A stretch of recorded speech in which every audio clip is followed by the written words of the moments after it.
This is Shikha Srivastava from mathematics farm. आज हम लोग क्या पढ़ने वाले हैं? आज हम लोग class 8 chapter 4 that is data handling में प्रोबेबिलिटी के बारे में पढ़ेंगे। स्टूडेंट्स को ये टॉपिक काफी टफ लगता है, बट मैं बोल रही हूँ कि ये टॉपिक सबसे इजी टॉपिक है। क्यों? क्योंकि इसमें एक ही फॉर्मूला पे बेस्ड आप सारे क्वेश्चन को सॉल्व कर लोगे। इसमें सिर्फ एक ही फॉर्मूला है जो सारे क्वेश्चंस को सॉल्व कर देता है। ठीक है, तो चलिए आज की क्लास स्टार्ट करते हैं। सबसे पहले introduction. In everyday life we come across statement such as, हम अपने एवरीडे लाइफ में ये कुछ स्टेटमेंट्स देखते हैं, जैसे first is most probably it will rain today. Suppose आसमान में एकदम बादल छाए हुए हैं, तो आपका दोस्त आपके पास आता है और बोलता है most probably it will rain today, कि बहुत ज्यादा चांस है, बहुत ज्यादा संभावना है कि आज बारिश होगी, बट वो 100% श्योर नहीं है। हाँ, बट आसमान की कंडीशन देख के वो बता रहा है कि मोस्ट प्रोबेबली बहुत ज्यादा चांस है कि आज बारिश होगी। Second, chances are high that the price of petrol will go up. ठीक है, बहुत ज्यादा चांस है, चांसेस आर हाई, हाई का मतलब बहुत ज्यादा चांस है कि जो पेट्रोल का प्राइस है वो बढ़ जाएगा। ठीक है, बहुत ज्यादा चांस है कि जो पेट्रोल का प्राइस है वो बढ़ जाएगा। Will go up, go up का मतलब बढ़ जाएगा। 100% श्योर नहीं है, बट हाँ बहुत ज्यादा चांस है, चांसेस हाई है कि पेट्रोल के प्राइस बढ़ सकते हैं।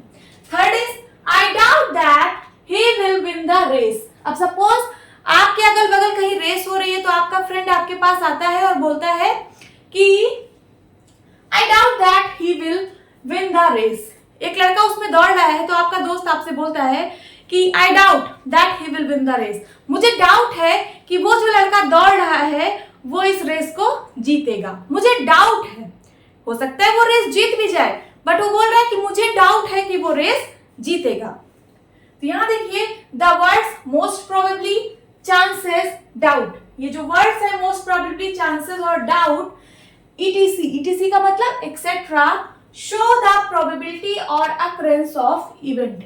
ये क्या है? ये प्रोबेबिलिटी को शो कर रहे हैं। मोस्ट प्रोबेबली, चांसेस और डाउट, ये जो है प्रोबेबिलिटी को शो कर रहे हैं ऑफ इवेंट। इवेंट का क्या मतलब है? इवेंट का मतलब होता है किसी चीज का होना। जैसे यहाँ देखिए, यहाँ बारिश का होना एक इवेंट है, बारिश का होना, बारिश का ना होना, ये इवेंट है। उसी तरीके से पेट्रोल के प्राइस का बढ़ जाना ये एक इवेंट है, पेट्रोल के प्राइस का कम हो जाना ये भी एक इवेंट है, एंड देन रेस में जीतना ये भी एक इवेंट है, रेस में ना जीतना ये भी एक इवेंट है, रेस में हार जाना ये भी एक इवेंट है। सपोज आपने कोई क्वाइन को टॉस किया, ये एक क्वाइन है 1 रुपए का, इसको आपने टॉस किया, तो या तो हेड आएगा या तो टेल आएगा। ठीक है, तो हेड का आना ये भी एक इवेंट है, टेल का आना ये भी एक इवेंट है। तो ठीक है, जब हम इस इवेंट को, ठीक है, इस इवेंट को जब हम एक नंबर दे देते हैं, ठीक है, ये जैसे हेड का आना एक इवेंट है ना, तो अगर हमने इसको एक नंबर दे दिया, हेड के आने का क्या चांस है, अगर मैंने इस चांस को एक नंबर दे दिया, सो वही हमारी प्रोबेबिलिटी कहलाती है। अगर हम चांसेस को नंबर दे देते हैं तो वही हमारी प्रोबेबिलिटी कहलाती है। ठीक है, सपोज बारिश होने का 50% चांस है, तो ये जो 50% है, 50% ये क्या है? ये प्रोबेबिलिटी है। इस 50% को मैं 1/2 भी लिख सकती हूँ। ठीक है, तो बारिश होने का चांस अगर मैं बोल दूं 1/2 है, तो ये 1/2 क्या? ये प्रोबेबिलिटी को शो कर रहा है। उसी तरीके से मैं अगर बोलूं कि प्राइस ऑफ पेट्रोल बढ़ने का 80% चांस है, तो ये जो 80% है ये प्रोबेबिलिटी को शो कर रहा है। ठीक है, पेट्रोल ना बढ़ने का चांस 20% है, तो ये जो 20% है ये प्रोबेबिलिटी को शो कर रहा है। सो आई होप स्टूडेंट्स आपको प्रोबेबिलिटी के बारे में आइडिया लग गया होगा। अब हम देखेंगे कि प्रोबेबिलिटी की वैल्यू लाई कहां से कहां तक करती है। ठीक है, तो प्रोबेबिलिटी की वैल्यू हमेशा 0 से 1 के बीच में लाई करती है। कहां से? 0 से 1 के बीच में। इसका क्या मतलब होता है? ये देखिए, अगर मैं ऐसे लिख दूं, प्रोबेबिलिटी को मैं यहाँ P से डिनोट कर रही हूँ, प्रोबेबिलिटी को P से डिनोट कर रही हूँ। अगर मैं ऐसे लिख दूं कि प्रोबेबिलिटी जो है 0 से 1 के बीच में लाई कर रही है, इसका क्या मतलब है? इसका मतलब तो आप लोग जानते हो ना कि 0 से बड़ी वैल्यू, ये जो P की वैल्यू होगी ये 0 से बड़ी होगी और लेस देन 1 से छोटी होगी। इसका मतलब प्रोबेबिलिटी की वैल्यू 0 से 1 के बीच में लाई करेगी। और इसका क्या मतलब है? इसका मतलब है 0 के इक्वल भी हो सकती है, मींस प्रोबेबिलिटी 0 हो सकती है। और इसका क्या मतलब है कि इक्वल टू 1 भी हो सकती है। तो प्रोबेबिलिटी की वैल्यू 0 से 1 के बीच में लाई करती है और प्रोबेबिलिटी की वैल्यू 0 भी हो सकती है और 1 भी हो सकती है। अगर प्रोबेबिलिटी की वैल्यू 0 हो जाए तो इसका क्या मतलब है कि जिस इवेंट की आप बात कर रहे हो वो 100% श्योर है कि वो इवेंट होगा ही नहीं, हो ही नहीं सकता। ठीक है, जैसे मैं अगर बोल दूं कि कल सूरज पूरब से नहीं निकलेगा, तो क्या ये स्टेटमेंट कभी ट्रू हो सकता है? नहीं, हमेशा सूरज पूरब से निकलेगा, हर दिन निकलेगा। अगर मैं बोल दूं कि कल सूरज पूरब से नहीं निकलेगा, तो क्या ये स्टेटमेंट ट्रू हो सकता है? नहीं, इसका प्रोबेबिलिटी 0 होगा, ऐसा हो ही नहीं सकता। और अगर प्रोबेबिलिटी 1 आ रही है, अगर प्रोबेबिलिटी 1 आ रही है, तो इसका ये मतलब है कि कोई इवेंट, जो भी इवेंट की आप बात कर रहे हो, वो 100% श्योर है कि वो इवेंट होगा ही होगा। जैसे मैं बोल दूं कि कल सूरज पूरब से निकलेगा, तो इसका क्या 100% श्योर है कि कल सूरज पूरब से ही निकलेगा। तो इसकी प्रोबेबिलिटी क्या होगी? 1 होगी। ठीक है, तो प्रोबेबिलिटी की वैल्यू 0 से 1 के बीच में लाई करती है। इसकी वैल्यू 0 भी हो सकती है, इसकी वैल्यू 1 भी हो सकती है। अगर वैल्यू 0 हुई तो इसका मतलब जिस इवेंट की आप बात कर रहे हो वो इवेंट कभी हो ही नहीं सकता। ठीक है, वो ऐसा इवेंट है जो हो ही नहीं सकता। जैसे मैं बोल दूं कल सूरज पूरब से नहीं निकलेगा, क्या इवेंट कभी हो सकता है? नहीं। और अगर प्रोबेबिलिटी 1 है, इसका मतलब वो इवेंट होगा ही होगा। जिस इवेंट की आप बात कर रहे हो तो वो इवेंट होगा ही होगा। और प्रोबेबिलिटी की वैल्यू 0 से 1 के बीच में लाई करती है, इसका मतलब 0.1 भी हो सकता है, 0.5, 0.7, 0.9। ठीक है, या फिर कोई प्रॉपर फ्रैक्शन में आंसर आएगा, जैसे 1/10 आ सकता है, 2/5। प्रॉपर फ्रैक्शन में इसका आंसर आएगा। प्रॉपर फ्रैक्शन का क्या मतलब है कि जिसमें न्यूमरेटर लेस देन होता है डिनोमिनेटर से।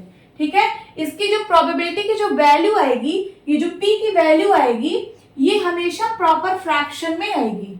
ठीक है, प्रॉपर फ्रैक्शन का मतलब न्यूमरेटर की वैल्यू छोटी होगी डिनोमिनेटर से। ये न्यूमरेटर होता है और ये डिनोमिनेटर होता है। यहाँ देखिए न्यूमरेटर छोटा है ना डिनोमिनेटर से, इसका मतलब ये प्रॉपर फ्रैक्शन है। उसी तरीके से यहाँ पे न्यूमरेटर छोटा है डिनोमिनेटर से, तो ये प्रॉपर फ्रैक्शन है। एंड देन 5/7 आ सकती है, 8/9 आ सकती है।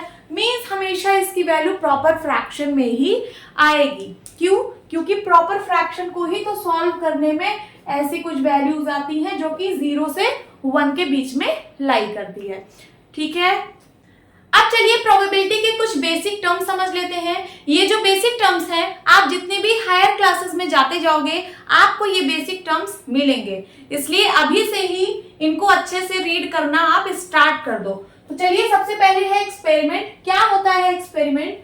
N operation which can produce some well defined outcomes is called experiment.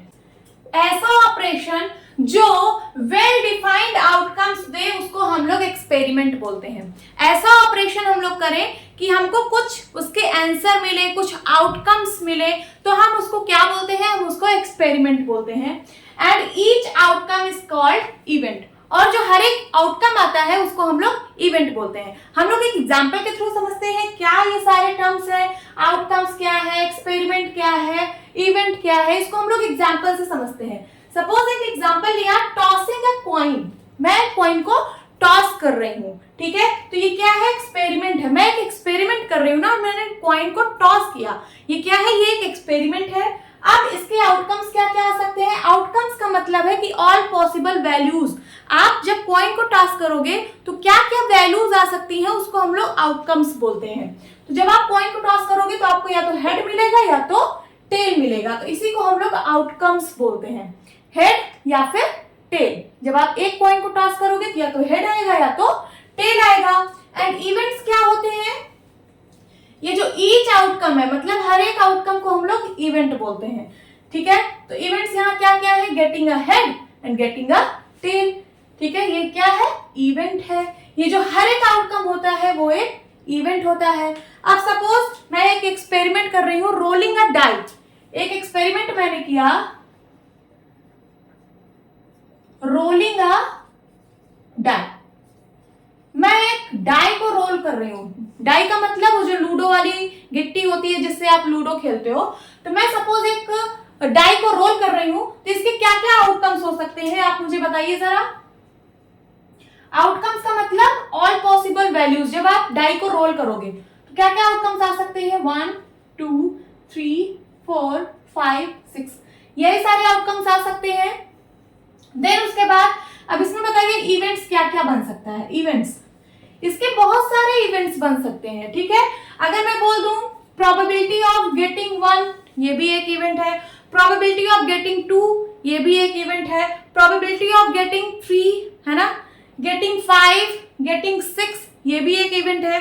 या फिर मैं बोल दूं गेटिंग नंबर लेस देन 4, 4 से छोटे जितने भी नंबर्स हैं उनकी प्रोबेबिलिटी बताओ, तो ये भी एक इवेंट है। एंड या फिर मैं बोल दूं गेटिंग नंबर ग्रेटर देन 3, 3 से बड़े जितने भी नंबर हैं, तो ये भी क्या है, ये भी एक इवेंट है। तो जितने भी आउटकम्स होते हैं उसको हम लोग इवेंट बोलते हैं। आई होप आप लोगों को एक्सपेरिमेंट और इवेंट के बारे में आइडिया लग गया होगा। Now some experiments and their outcomes. अब यहाँ पे मैंने कुछ एक्सपेरिमेंट्स लिखे हैं और उसके क्या क्या आउटकम्स आने वाले हैं ये हम लोग देखेंगे, ठीक है। अगर हम लोग एक कॉइन को टॉस करें, एक कॉइन को अगर हम लोग टॉस कर रहे हैं, सो उसके क्या क्या आउटकम्स आ सकते हैं, या तो हेड आएगा या तो टेल आएगा। तो यहाँ पे लिख दीजिए या तो हेड और या फिर टेल। तो पॉसिबल आउटकम्स क्या है, हेड और टेल। देन टॉसिंग 2 कॉइन्स, अगर हम लोग 2 कॉइन्स को टॉस करें तो मेरे दोनों हाथ में कॉइन है, मैं दोनों को ऐसे टॉस करूं तो क्या क्या आउटकम्स आ सकते हैं। सपोज पहली कॉइन पे एक बार हेड आया और दूसरे कॉइन पे भी हेड आया, ठीक है। फिर उसके बाद या फिर पहले कॉइन पे हेड आया और दूसरे कॉइन पे टेल आया, ये भी तो आउटकम हो सकता है। देन उसके बाद पहले कॉइन पे टेल आया और दूसरे कॉइन पे हेड आया, ये भी एक आउटकम हो सकता है, ठीक है। या फिर दोनों कॉइन पे टेल आया, ठीक है, यही आउटकम्स हो सकते हैं। हम लोग 2 कॉइन को टॉस किए हैं एक साथ, ठीक है। 2 कॉइन को टॉस किया तो पहले कॉइन पे हो सकता है हेड आया हो और दूसरे पे भी हेड आया हो, या फिर पहले पे हेड आया हो दूसरे पे टेल आया हो, या फिर पहले पे टेल आया हो दूसरे पे हेड आया हो, कुछ भी हो सकता है। या फिर पहले पे टेल आया हो और दूसरे पे भी टेल आया हो। तो इसके पॉसिबल आउटकम्स कितने हैं, 4। तो चलिए यहाँ पे लिख लेते हैं, हेड हेड, या फिर हेड टेल, या फिर टेल हेड, ठीक है, और या फिर टेल टेल, ये आउटकम्स हो गए सारे। And then throwing a die, अगर मैं एक डाई को थ्रो करूं, डाई का मतलब है जिससे आप लूडो खेलते हो, तो डाई में 1 से लेके 6 तक नंबर लिखा रहता है। डाई ऐसे बनता है ना, ये देखिए ये डाई है, this is die, this is die. यहाँ पे नंबर्स लिखे होते जैसे 1, देन इधर 6 है ना, इधर 3, इधर 5, ऐसे कुछ नंबर्स होते हैं। सो 1 से लेके 6 तक नंबर होते हैं। तो क्या क्या हो सकते हैं, क्या क्या पॉसिबल आउटकम्स हैं इसके, तो 1 2 3 4 5 6, ये सारे पॉसिबल आउटकम्स हो गए। Now playing cards. Playing cards means cards को खेलना भी एक एक्सपेरिमेंट है, ठीक है। तो सबसे पहले हम कितने कार्ड होते हैं, कौन कौन से टाइप के कार्ड होते हैं, कितने कलर के कार्ड होते हैं, ये सब हम अच्छे से समझेंगे, ठीक है। यहाँ पे एक डेक में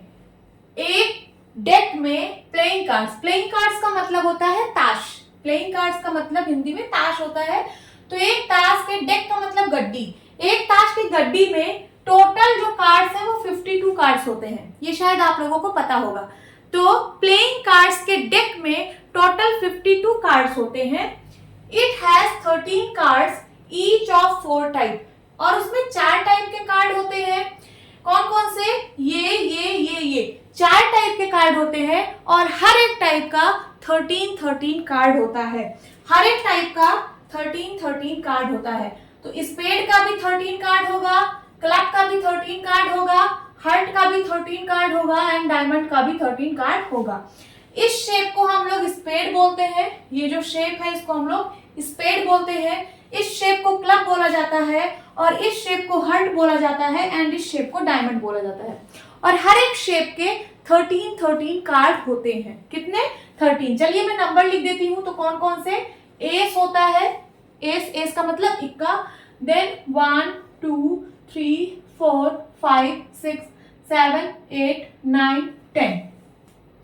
यहां तक नंबर, सॉरी 1 नहीं होता, सॉरी। एस के बाद 2 3 4 5 6 7 8 9 10, ये नंबर कार्ड्स हो गए यहां तक। देन उसके बाद आता है joker, then queen and then king. Total 13 card हो गए। ये देखिए 1 2 3 4 5 6 7 8 9 10 11 12 13। यही टाइप हर एक शेप में होता है, ठीक है। एस भी होता है हर एक शेप में, हर एक शेप में इतने नंबर्स आपको मिलेंगे, और हर एक शेप में जोकर क्वीन किंग भी मिलेगा। ये जो लास्ट के 3 कार्ड मैंने लिखे हैं, जोकर क्वीन किंग, ये जो होता है ये फेस कार्ड होता है। कौन सा? फेस कार्ड होता है। ये फेस का मतलब जिसमें चेहरे बने होते हैं, फेस का मतलब चेहरा। तो ये 3 कार्ड ऐसा है जिसमें चेहरे बने होते हैं। तो अगर मैं बोलूं कि ये जो ताश की गड्डी है जिसमें टोटल 52 कार्ड्स हैं, इसमें ऐसे कितने कार्ड्स हैं जिसमें फेस बने होते हैं? टोटल बताइए कितने कार्ड्स हैं? स्पेड में भी 3 फेस का कार्ड होगा, ये जोकर क्वीन किंग इसमें भी होगा, है ना। तो 3 फेस कार्ड इसमें होंगे, और इसमें भी 3 फेस कार्ड होगा, ठीक है। इसमें भी 3 फेस कार्ड होगा, और इसमें भी 3 फेस कार्ड होगा। तो टोटल फेस कार्ड कितने होंगे बताइए? 3 4 जा 12। समझ में आ रहा है? टोटल फेस कार्ड कितने होंगे? 12 होंगे। अगर मैं बोलूं टोटल एस कार्ड कितना होगा? एस का मतलब इक्का। एस कार्ड टोटल कितना होगा उस 52 कार्ड्स में से? तो हर एक टाइप में एक एक एस कार्ड होता है, ठीक है। हर एक टाइप में एक एक एस कार्ड होगा। तो टोटल 4 टाइप के होते हैं। इसका भी एक एस होगा, इसका भी एक एस होगा, इसका भी एक एस होगा, और इसका भी एक एस होगा। तो टोटल एस कितने हुए? 4। इस 52 कार्ड में टोटल 4 एस होते हैं। देन उसके बाद ये बताइए नंबर 7 कितनी बार होगा, मतलब नंबर 7 कितनी बार होगा इस 52 कार्ड में? कितने कार्ड्स ऐसे होंगे जिस पर नंबर 7 लिखा होगा, ठीक है। तो यहाँ पे देखिए इस स्पेड टाइप में भी 7, एक कार्ड ऐसा होगा जिसमें 7 लिखा होगा, इसका भी एक कार्ड होगा जिसपे 7 लिखा होगा, इसका भी एक कार्ड होगा जिसपे 7 लिखा होगा, और इसका भी एक कार्ड होगा जिसपे 7 लिखा होगा। तो हर एक टाइप में ऐसा कार्ड होगा जिसपे 7 लिखा होगा। तो कितने 7 के कार्ड्स होंगे? टोटल 4, ठीक है। और क्या क्वेश्चन बन सकता है? Total black cards, total black cards कितने होंगे पूरे 52 प्लेइंग कार्ड्स में? टोटल ब्लैक कार्ड कितने होंगे? तो यहां लिखिए टोटल ब्लैक कार्ड्स कितने होंगे बताइए? टोटल ब्लैक कार्ड तो 13 इसमें, 13 इसमें, 13 + 13 26। And then total red cards कितने होंगे? तो 13 इसमें, 13 इसमें, 13 + 13 26। एक क्वेश्चन ये भी पूछ सकता है कि ये ब्लैक टाइप में कितने फेस कार्ड होते हैं? ये जो ब्लैक टाइप है उसमें कितने फेस कार्ड होते हैं? तो मैंने बताया हर एक टाइप में 3 फेस कार्ड होते हैं, जोकर क्वीन किंग। तो ब्लैक 2 है, यहाँ पे 2 टाइप है ब्लैक का, तो 3 इसमें 3 इसमें, टोटल 6 फेस कार्ड होंगे। रेड में कितने फेस कार्ड होते हैं? तो रेड में भी 6 होंगे, 3 इसमें और 3 इसमें, ठीक है। अगर सिर्फ बोल रहा है कि डायमंड में कितने फेस कार्ड है, तो डायमंड में 3। अगर बोल रहा है क्लब में कितने फेस कार्ड है, तो 3।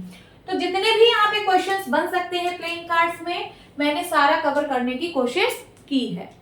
अब इतना सब कुछ तो पढ़ लिया, अब मैम वो फॉर्मूला बता दीजिए जो आप स्टार्टिंग बताई थी कि सिर्फ एक फॉर्मूला पे आप सारे क्वेश्चन को सॉल्व कर लोगे। तो चलिए अब फॉर्मूला की बारी है। Probability of occurrence of an event, ठीक है। Let E be an event, हमने ई को एक इवेंट मान लिया, ठीक है। Then the probability of occurrence of E is defined as, तो इस इवेंट के होने की क्या प्रोबेबिलिटी है, इसका फॉर्मूला ये है। Probability of event is equals to number of favorable outcomes upon total number of outcomes.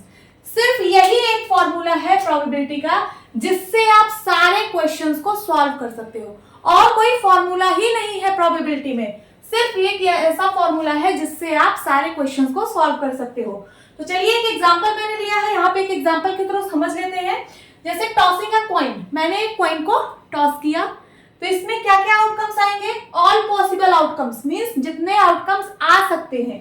क्या क्या आउटकम्स आ सकते हैं? तो या तो हेड आएगा और या तो टेल आएगा, तो दो ही आउटकम है, हेड या फिर टेल। तो यहाँ मैंने सारे आउटकम्स लिख दिए। अब आपको number of total outcomes, total number of outcomes लेना है। ये तो आउटकम्स है, आउटकम्स में हेड और टेल है। जब आप इसको नंबर में कन्वर्ट कर दोगे कि नंबर ऑफ टोटल आउटकम्स कितना है, तो यहाँ देखिए टोटल नंबर ऑफ आउटकम्स 2, ये 1 और ये 2। आपको नंबर में यहाँ पे आंसर देना है, तो आपको देखना है कि कितने नंबर्स हैं आउटकम्स में, तो 1 2 नंबर्स हैं। एंड देन इवेंट, इवेंट अब आपको एक क्वेश्चन में पूछेगा, कोई इवेंट देगा आपको, सपोज उस क्वेश्चन में कहा है कि हेड आने की क्या प्रोबेबिलिटी है, probability of getting a head, head आने की क्या प्रोबेबिलिटी है, तो यहाँ पे हेड जो है वो इवेंट है। क्या है? इवेंट है। और ये जो इवेंट है जो हमको चाहिए होता है, जो हमारे पक्ष में है, means number of favourable outcomes, इसका हमें नंबर देखना है कि कितने नंबर्स हैं जो हमारे फेवरेबल में है। तो देखिए नंबर ऑफ फेवरेबल आउटकम्स कितना है, तो हमें सिर्फ हेड चाहिए। यहाँ पे दो आउटकम्स थे, एक हेड और टेल, हमें चाहिए क्या? हमें हेड चाहिए, तो उसका कितना नंबर है? उसका सिर्फ एक नंबर है। तो नंबर कितना है? एक, फेवरेबल आउटकम्स का। फेवरेबल आउटकम्स आप लोग इवेंट से निकालोगे, जो इवेंट आपको दिया रहेगा उसमें जो भी यहाँ पे आएगा उसको आप लोग काउंट कर लेना, ठीक है। गेटिंग हेड, गेटिंग हेड का मतलब आपको चाहिए क्या? आपको हेड चाहिए, ठीक है। तो नंबर ऑफ फेवरेबल आउटकम्स कितना? सिर्फ एक। अब आप प्रोबेबिलिटी ऑफ इवेंट निकाल लीजिए। तो प्रोबेबिलिटी ऑफ इवेंट का मतलब प्रोबेबिलिटी ऑफ गेटिंग हेड। यहाँ पे इवेंट क्या है? Getting head. तो क्या हो जाएगी probability? Number of favourable outcome, favourable में यहाँ सिर्फ एक नंबर है, और टोटल आउटकम्स कितने हैं? 2। So this is your answer. ऐसे ही आप सारे क्वेश्चन को सॉल्व करेंगे यही फॉर्मूला लगाकर। होप स्टूडेंट्स आपको ये क्लास अच्छी लगी होगी। मिलती हूँ अपनी नेक्स्ट वीडियो में, तब तक के लिए bye bye and take care.